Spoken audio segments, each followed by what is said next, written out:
जय हिंद दोस्तों। आज की इस वीडियो में हम लोग बात करेंगे इनर लाइन परमिट व्यवस्था के बारे में। और इसके अलावा जो इनर लाइन परमिट व्यवस्था है ये भारत के नॉर्थ ईस्ट स्टेट से किस तरह से संबंध रखती है। हाल ही में नागालैंड सरकार ने नागालैंड के दीमापुर जिले को नागरिकता संशोधन विधेयक अधिनियम 2019 से बाहर रखने के लिए दीमापुर जिले को इनर लाइन परमिट व्यवस्था के अधीन कर दिया है।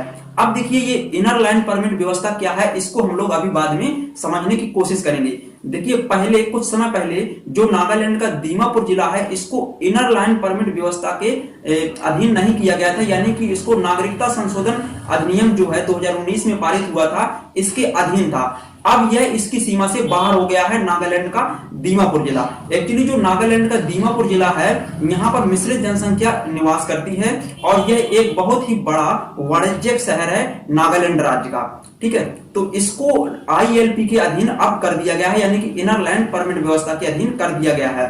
ठीक है, और हाल ही में मणिपुर राज्य को भी इनर लाइन परमिट व्यवस्था के अधीन कर दिया गया है।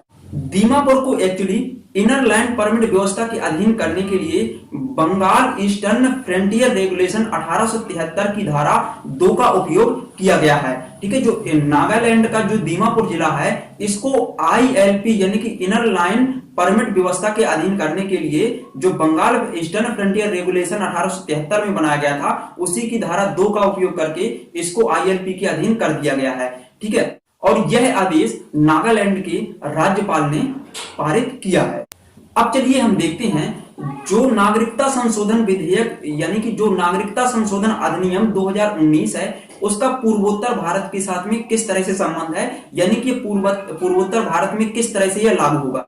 देखिए पूर्वोत्तर भारत के जो राज्य हैं जैसे अरुणाचल प्रदेश, मणिपुर, त्रिपुरा और मिजोरम इनको भी CAA से बाहर रखा गया है। ठीक है, अब देखिए कुछ राज्य वहां के ऐसे हैं जिनको क्या किया गया है कि छठी अनुसूची के तहत जो राज्य आते हैं नॉर्थ ईस्ट के उनको भी CAA से बाहर रखा गया है। अब देखिए छठी अनुसूची की जो संविधान की छठवीं अनुसूची है उसके तहत कौन कौन से राज्य आते हैं। संविधान की छठवीं अनुसूची के तहत AMTM यानी कि असम, मेघालय, त्रिपुरा और मिजोरम ये 4 राज्य इसके अंतर्गत आते हैं। ठीक है, तो इनको भी CAA यानी कि सिटीजनशिप अमेंडमेंट एक्ट 2019 से इसकी सीमा से इसको बाहर रखा गया है। आइए आप देखते हैं कि इनर लाइन परमिट व्यवस्था क्या है। देखिए यह राज्य सरकार द्वारा यानी कि जिस सरकार द्वारा पारित किया गया है यह उस सरकार का एक आधिकारिक दस्तावेज होता है। ठीक है, और इस दस्तावेज के अंतर्गत कोई भी बाहरी व्यक्ति है जो संरक्षित क्षेत्रों में प्रवेश करता है तो वह एक निश्चित अवधि के लिए वहां पर प्रवेश कर सकता है, यानी कि वह वहां पर हमेशा के लिए निवास नहीं कर सकता है। तो यह इस तरह का दस्तावेज है।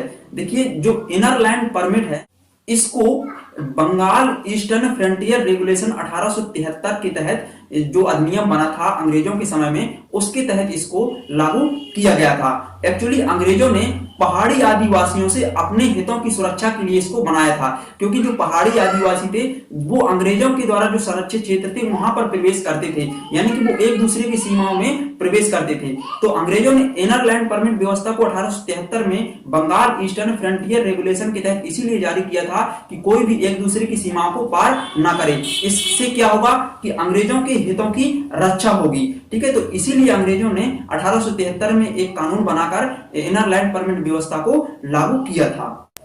दोस्तों ये छोटा सा टॉपिक था, इस वीडियो में हम इतनी ही बात करने वाले थे। चलिए अब नेक्स्ट वीडियो में किसी अन्य इंपॉर्टेंट टॉपिक के बारे में हम लोग विस्तार से जानने की कोशिश करेंगे।